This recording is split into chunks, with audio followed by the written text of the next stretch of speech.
오늘 저는 에베소서 5장 14절로 18절의 말씀을 가지고 세월을 아끼는 지혜로운 삶이란 제목으로 은혜를 나누고자 합니다.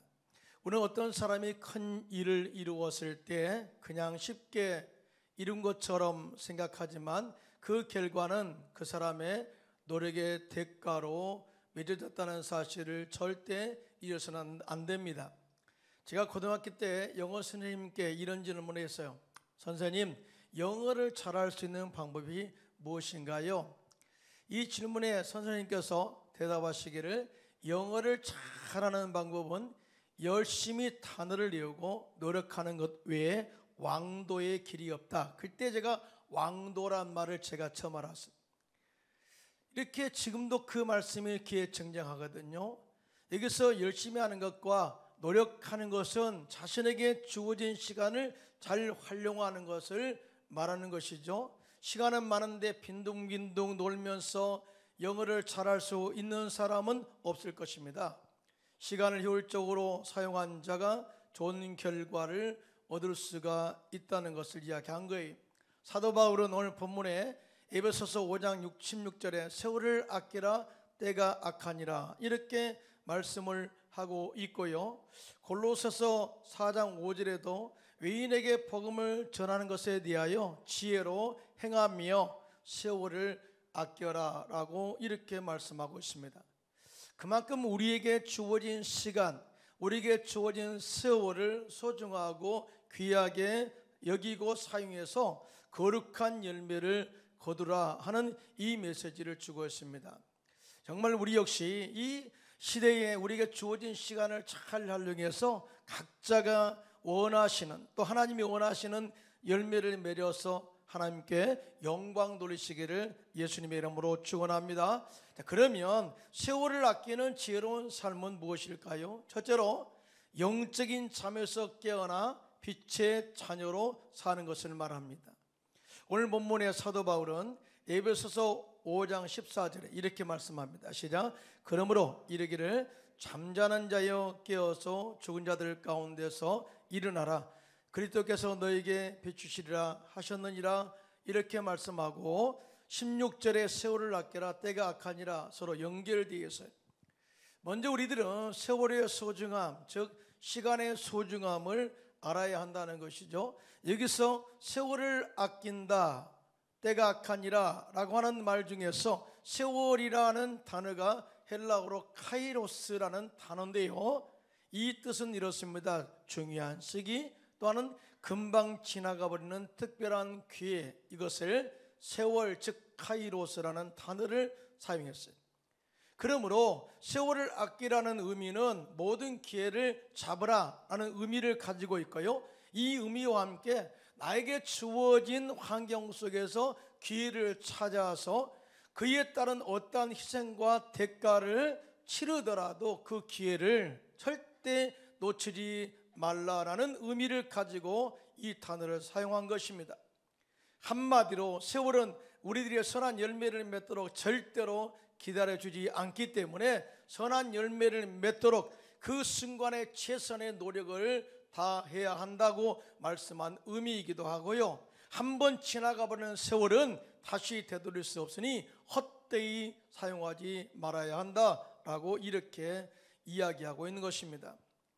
이같이 세월을 헛되이 사용하지 않기 위해서 사도 바울은 영적인 잠에서 깨어나라 이렇게 말씀을 하고 있어요.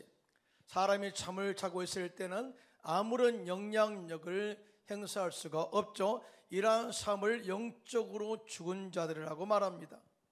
사도 바울은 오늘 본문에 영적으로 죽은 자들, 영적으로 어둠 가운데 있는 자들, 영적으로 잠자는 자들의 삶에 대해서 아주 구체적으로 이야기를 하고 있는데요, 이들은 음행을 행하고 온갖 더러운 것과 탐욕을 따라 사는 자들이라 이렇게 말해요.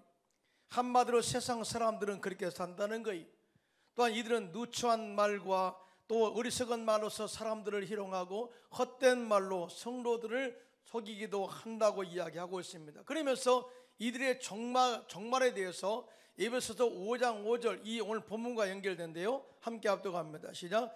너희도 정녕 이것을 알거니와 음행하는 자나 더러운 자나 탐하는 자 곧 우상 숭배자는 다 그리스도와 하나님 나라에서 기업을 얻지 못하리니 라고 이렇게 말씀하고 있어요.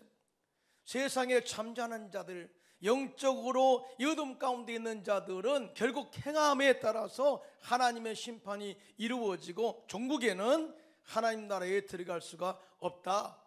그러므로 너희는 온갖 더러운 것과 탐욕은 너희 중에서 그 이름조차도 부르지 말라 말씀하셨고요. 사람을 희롱하는 말은 마땅하지 아니하니 절대로 하지 말고 오히려 감사하는 말을 하라 이렇게 말씀을 하고 있고요.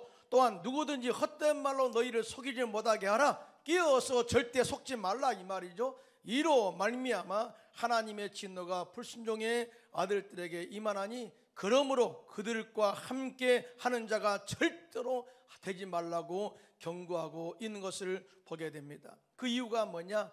너희는 이제 어둠 가운데 있지 않는 자들이라는 거예요. 사도 바울은 올리베스서 5장 8절 9절에 이렇게 말씀합니다. 시작. 너희가 전에는 어둠이더니 이제는 주 안에서 빛이라. 빛의 자녀들처럼 행하라. 빛의 열매는 모든 착함과 의로움과 진실함에 있느니라. 이렇게 말씀을 하고 있어요. 사실 우리가 예수 믿기 전에는 어둠의 주관자 마귀의 종으로 살았습니다. 영이 죽은 자들로 살았습니다. 그런데 하나님께서 독생자 예수님을 이 땅에 보내셔서 십자가에서 마귀를 멸하시게 하셨어요. 그리고 우리를 구원하사 하나님의 사랑의 아들의 나라로 옮기셔서 그 아들 예수 안에서 우리가 속량 곧 죄사함의 은혜를 입게 하셨습니다. 믿으시면 아멘 하시기 바랍니다. 그래서 사도 바울은 생명의 빛 예수님의 빛이 우리 안에 들어와 예수 그리스도와 연합되어서 변화된 삶을 사는 자는 반드시 빛의 열매를 맺게 되어 있다. 이것이 바로 빛의 자녀의 증거가 된다라고 말씀하시면서 그 열매는 착함과 의로움과 진실함이다. 이렇게 말씀을 하셨어요. 자, 그러면 착함이 뭘까요? 착함이란 헬라어로 아가도시네이라는 단어인데요. 이 말은 관대한 정신을 갖는 것, 관대한 정신으로 온유한 성품을 의미하는 것으로서 예수님께서 우리들을 사랑하신 것처럼 생활의 각 부분에서 자발적인 희생으로서 온유한 삶을 추구하는 것이 바로 착함이다. 한마디로 말하면 예수님의 성품을 닮아 예수님의 희생에 자발적으로 헌신하는 그런 삶이 바로 이 착함이라는 거예요. 우리가 찬양하잖아요. 예수님의 성품이 우리의 인격이 되고 하는 찬양으로 끝나는 것이 아니라 실제 우리의 삶 속에서 성령의 기름 부심과 말씀으로 인하여 십자가의 은혜로 예수님의 성품으로 희생하는 그런 모습이 착함이라는 거예요.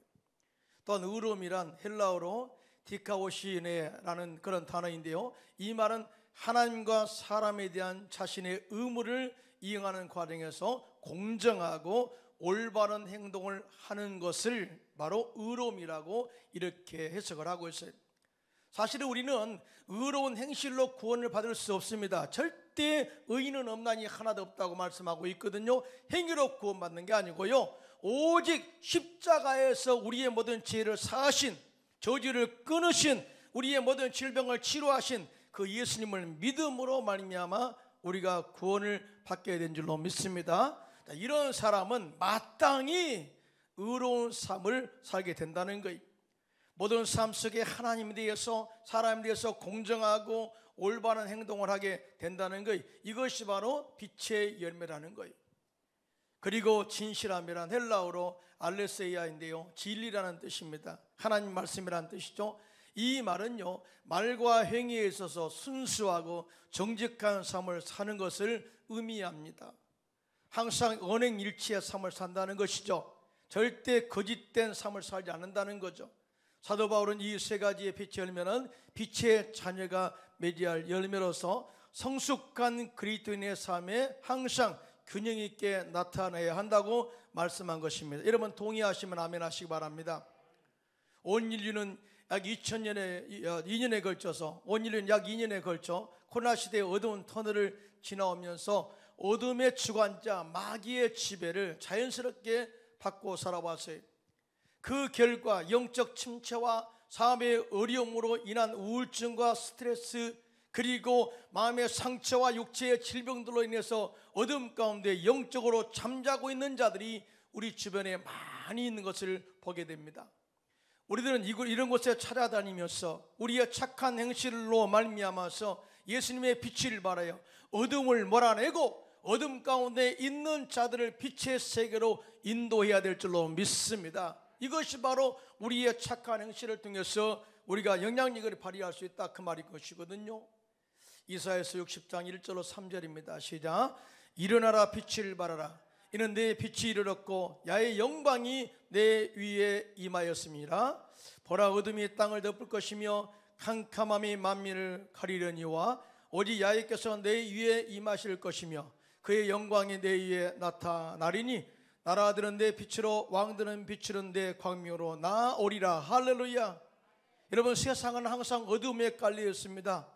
세상은 항상 어둠의 주관자 마귀가 우리를 공격하며 우리의 모든 삶 가운데 끊임없이 우리를 참사하고 있습니다. 이럴 때 하나님의 광명의 빛, 십자가의 은혜의 빛이 비추게 된다면 어둠은 떠나간 줄로 믿습니다. 주님의 영광의 빛이 임하게 되면은 어둠의 주관자 마귀는 떠나가고 광명 위에 많은 사람들이 모이게 될 줄로 믿습니다. 그러므로 영적으로 잠자는 자들, 영혼들, 영적으로 어둠 가운데 있는 자들, 영적으로 죽은 자들을 깨워야 된다는 거죠. 그런데 이렇게 그들을 깨울 수 있는, 빛 가운데 인도할 수 있는 능력은 뭐냐? 오직 하나님의 거룩한 성령으로만이 가능하다, 그렇게 말씀을 해요. 그래서 오늘 본문에도 너희는 술 취하지 말라, 이는 방탕한 것이니 오직 성령의 충만함을 받으라, 이렇게 말씀하시는데요. 믿으시면 아멘 하시기 바랍니다. 로마서 8장 11절입니다. 시작. 예수를 죽은 자 가운데서 살리신 이의 영이 너희 안에 거하시면 그리스도 예수를 죽은 자 가운데서 살리신 이가 너희 안에 거하시는 그 영으로 말미암아 너희 죽을 몸도 살리시리라. 할렐루야. 성령이 우리 안에 들어와서 죽은 영을 살리셨어요. 생기를 공급해 주셨습니다. 뿐만 아니라 우리 안에 있는 그 성령이 만난 사람마다 어둠 가운데 있는 자를 영적으로 살리는 역할을 할 수 있다, 그 말인 것이거든요. 그러므로 우리 모두 성령으로 충만해서 영적인 잠에서 깨어나서 세상의 빛을 발하여서 어둠 가운데 있는 자들을, 어둠 가운데 있는 그런 영혼들을 빛 가운데로 인도해내는 저와 여러분들 되시기를 예수님의 이름으로 축원합니다. 또한 영적인 잠에서 깨어나 빛 가운데 산다는 것은 영적인 열정을 회복한다는 의미예요. 우리들은 코로나 시대를 지나면서 비대면 예배라는 예배의 규칙을 따라서 예배를 드리면서 예배의 열정, 또 봉사의 열정, 섬김의 열정, 찬양의 열정, 기도의 열정을 상실해버리고 말았습니다. 그러나 우리들은 다시 성령으로 충만하여 예배의 열정을 회복하여 예배 가운데 임재하시는 하나님을 경험해야 될 줄로 믿습니다. 그리고 십자가의 은혜로 충만해서 섬김과 봉사의 열정을 회복해서 교회를 사랑하는 은혜를 다시 체험해야 되는 것이죠. 더 나아가 말씀을 읽고 묵상하는 열정을 회복해서 하나님의 지혜를 얻는 경험이 있기를 축원합니다. 단 찬양의 열정을 회복해서 일상의 삶에서 찬양 가운데 주님과 동행하는 삶을 살아야 되는 것이죠. 그리고 삶이 예배가 되고 예배가 삶이 되는 그런 삶을 살자는 것이죠. 기도 열정을 회복해서 영적 능력을 겸비하여 마귀를 데려가고 귀신을 쫓아내고 병든 자에게 손 얹어 기도할 때마다 치유의 역사, 치유의 하나님을 경험하게 되시기를 예수님의 이름으로 축원합니다. 지금은 모든 영적인 열정을 회복할 때다. 이것이 바로 영적으로 잠에서 깨어나라는 주님의 메시지라는 거죠. 또한 영적인 잠에서 깨어나라고 하는 것은 코로나 시대를 지나면서 우리 안에 남아있는 영적인 침체와 게으름의 잔재들을 깨고 나오라는 것을 의미합니다. 신앙생활에 있어서 게으름은 빛의 열매를 맺지 못하게 하는 독과 같은 것입니다. 잠언서 2장 4절에 보니까 이렇게 말씀합니다. 시작. 게으른 자는 가을에 밭 갈지 아니하나니 그러므로 거둘 때는 부걸할지라도 얻지 못하리라, 이렇게 말씀을 했어요. 다시 말해서 배짱이 같은 삶을 산다는 거예요. 여러분, 심고 거두는 법칙은 망고의 진리지만 성경적 절대 진리입니다. 그래서 예수님께서는 게으르고 악한 종을 책망하실 때 마태복음 25장 26절에 이렇게 말씀을 하셨죠. 시작. 그 주인이 대답하여 이르되 악하고 게으른 종아, 나는 심지 않은 데서 거두고 해치지 않은 데서 모는 줄로 내가 알았느냐? 너는 절대 심지도 않고 그 달란트를 땅에다 묻어놓고 어떻게 열매를 맺기를 원하느냐? 그러면서 30절에 보니까 이 무익한 종을 바깥 어두운 데로 내쫓으라. 거기서 슬피 울며 이를 가리라. 이렇게 말씀을 하셨습니다. 그러므로 우리는 절대 영적인 게으름에서 다시 나와야 될 줄로 믿습니다. 본문 게으른 자는 히브리 말로 아체르란 단어를 사용하는데요, 한가하게 기대다, 늦추다, 머뭇거리다 라는 뜻을 가진 단어예요. 이 단어의 의미가 보여주듯이 게으른 자는 결단성이 없고 한가하게 빈둥거리고 팔짱만 끼고 있으면서 말로는 하겠다고 말을 하지만 일을 하지 않고 항상 늦추는 사람, 이 사람이 바로 게으른 자다라고 이야기합니다. 이러한 관점에서 게으른 자들의 행동을 분석해 보면, 먼저 게으른 자는 자신이 해야 할 일을 알고도 하지 않는 자가 게으른 자다, 이렇게 정의를 해요. 잠언서 26장 15절 시작. 게으른 자는 그 손을 그릇에 넣고도 입으로 올리기를 괴로워하느니라 그랬어요. 사람이 음식을 먹지 않으면 죽고 말죠. 그런데 게으른 자는 자기의 손을 그릇에 넣어서 음식이 그 안에 있음을 알고도 확인하고도 귀찮아서 결국 게을러서 음식을 입에 넣기를 싫어한다, 이렇게 말해요. 이렇게 음식 넣기를 싫어한 자는 굶어 죽을 수밖에 없는 것입니다. 그러므로 우리는 절대적으로 하나님의 말씀을 계속해서 공급할 때에 끊임없이 정말 적극적으로 받아 먹으시기를 예수님의 이름으로 축원합니다. 더 나아가 게으른 자는 일을 하지 않고 일하지 못하게 하는 이유를 말하고 설명하는 데 분주합니다. 그러니까 입만 논다는 거예요. 이데서 잠언서 22장 13절에 보니까 시작. 게으른 자는 말하기를 사자가 밖에 있은즉 내가 나가면 거리에서 찢기겠다 하느니라, 이렇게 말을 하고 있어요. 무슨 말이? 농경시대에 농사 짓지 않으면 절대 안 되잖아요. 농사 씨앗을 심지 않으면 절대 걸매를 거둘 수 없잖아요. 그런데 농사를 지을 농부가 밭에 나가지 못한 이유 이야기합니다. 밖에 나가니까 사자가 있을 것이야. 사자가 있어. 그래서 내가 나가면 물어 죽이니까 나를 절대 못 나가겠어. 다시 말해서 자기가 이 못하는 이유만을 찾게 된다는 거예요. 우리가 기도해라, 그 실말 기도하라, 기도하지 못한 이유를 말합니다. 예배 드려라, 예배 드리지 못한 이유를 이야기합니다. 코로나 때문에. 이런 모든 것들은 다 이유 대기에 바쁘다는 거예요. 이것이 바로 게으른 자의 행동 방향이다. 그리고 게으른 사람은 자기 중심적 주관에 빠져 있는 자들을 말합니다. 달란트 비유에서 5달란트 받은 자와 2달란트 받은 자는 주인의 뜻대로 행해서 배를 남겼어요. 그 결과 그 주인이 기뻐했고요, 주인의 잔치에 참여하는 축복을 받게 되었죠. 반대로 1달란트 받은 자는 주인의 뜻과 상관없이 자기 중심적 주관에 빠져서 그 달란트를 땅에 묻어 놓았어요. 아무 배도 남기지 않았어요. 그대로 가져왔습니다. 자, 이런 사람들은 자기 중심적 행동에 빠진 자라고 그래요. 주인과 상관없이 자기 뜻대로 모든 삶을 결정합니다. 그리고 그 길이 옳은 것처럼 판단한 자, 그리고 아무것도 하지 않는 자, 이것이 바로 게으른 자라는 거죠. 남을 평가하고 판단은 좋아하지만 실적으로 자신이 판단받는 것에 대해서는 그렇게 인색한 자가 게으른 자다. 그러므로 우리 모두 영적인 게으름에서 깨어나서 신앙의 열정을 회복해서 빛의 열매를 맺어 잠자는 자들의 영혼을 깨우는 저와 여러분들 되시기를 예수님의 이름으로 축원합니다. 둘째로, 시간을 아끼는 지혜로운 삶은 지혜 있는 자가 되어서 영적인 삶을 사는 것을 말합니다. 오늘 본문 에베소서 5장 15절로 16절인데요 시작. 그런즉 너희가 어떻게 행할지를 자세히 주의하여 지혜 없는 자 같이 하지 말고 오직 지혜 있는 자 같이 하여 세월을 아끼라, 때가 악하니라, 이렇게 말씀을 하고 있어요. 지혜는 2가지가 있는데요, 세상적 지혜가 있고 하나님으로부터 나오는 지혜가 있어요.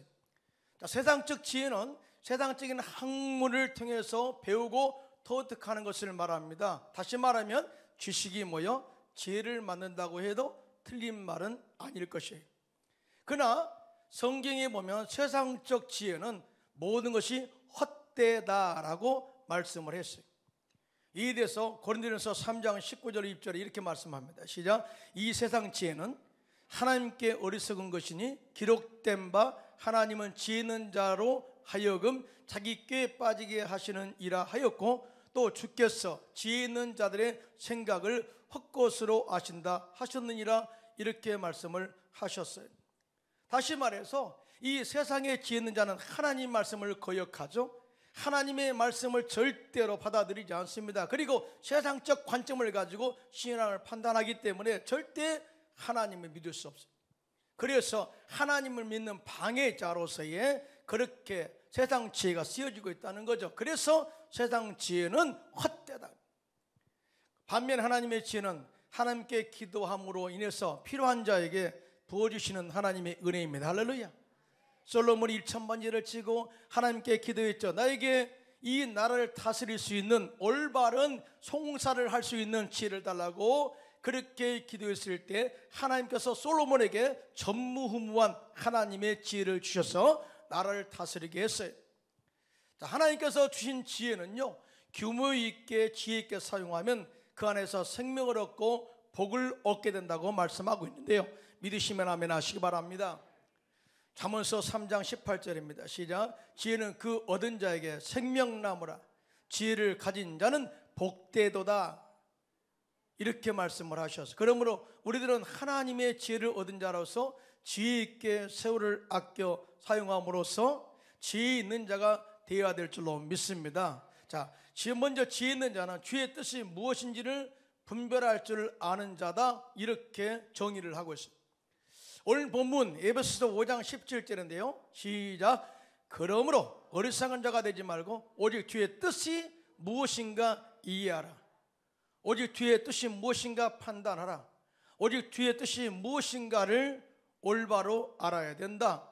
이런 모든 것들을 총체적으로 이렇게 동원시켜 이야기하고 있습니다. 어리석은 자는 하나님의 존재를 부인하죠. 그래서 시편 14편 1절에 시작. 어리석은 자는 그 마음에 이르기를 하나님이 없다 하는도다, 이렇게 말씀을 하고 있습니다. 그래서 절대 우리는 정말 하나님의 뜻에 따라서 사는 그런 지혜로운 자가 되시기를 예수님의 이름으로 축원합니다. 또한 어리석은 자는 탐욕에 집착하여 현실의 삶의 만족을 추구하는 자가 어리석은 자라는 거예요.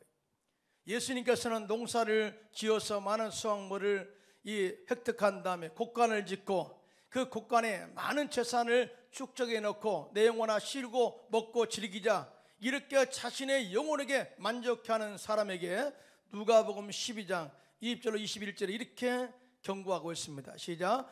하나님은 이르시되 어리석은 자여 오늘 밤에 내 영혼을 도로 찾으리니 그러면 내 준비한 것이 누구의 것이 되겠느냐 하셨으니 자기를 위하여 재물을 쌓아두고 하나님께 대하여 부유하지 못한 자가 이와 같으리라, 이렇게 말씀을 하셨습니다. 자, 어리석은 자는 자기의 탐욕에 있어 살지만 지혜로운 자는 하나님의 영광을 위해서 산다. 믿으시면 아멘 하시기 바랍니다. 그리고 세상적 판단에 의해서 사는 것이 아니라 하나님의 말씀의 판단에 의해서 살아가는 자가 지혜로운 자다, 이렇게 말씀을 하고 있거든요. 우리들은 코로나 바이러스 시대를 거치면서 우리들의 삶의 기준과 목적이 흔들려 버렸어요. 코로나 방역을 거치면서 하나님을 예배하는 것보다 방역의 중심적 기준을 두고 살다 보니까 예배 드려야 되는 중심의 삶이 흔들려 버렸습니다. 그리고 모든 신앙의 판단과 평가의 기준이 말씀이 아닌 세상 사람들의 평가에 의해서 흔들려 버렸습니다. 한마디로 말하면 세상의 지식과 지혜가 하나님의 말씀의 지식과 지혜를 침범하고 세상적인 지혜가 진리인 것처럼 포장해서 우리에게 접근해 들어온 것입니다.